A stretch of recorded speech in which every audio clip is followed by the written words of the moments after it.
أعوذ بالله من الشيطان الرجيم.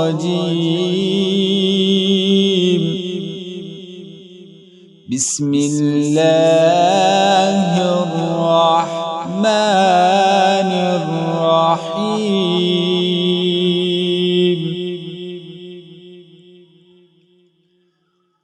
وإذ قال إبراهيم رب اجعل هذا البلد آمنا واجنبني وبني أن نعبد الأصنام.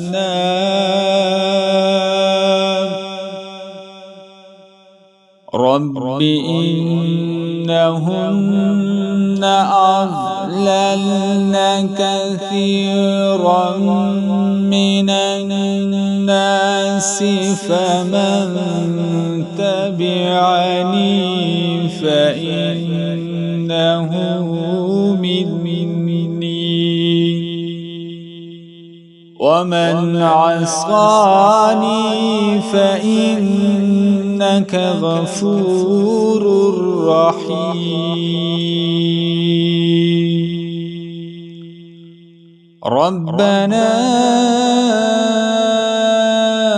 إني أسكنت من ذريتي بواد غير ذي زرع عند بيتك المحرم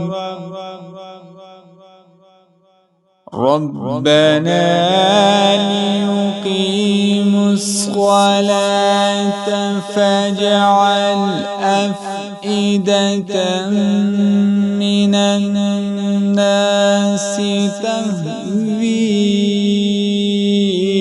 إليهم وارزقهم من الثمرات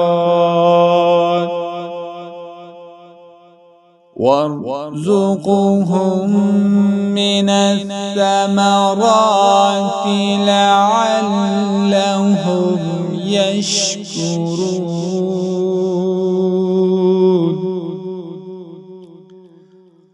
ربنا إنك تعلم ما نخفي وما نعلن وما يخفى عليه من شيء في الأرض ولا في السماء.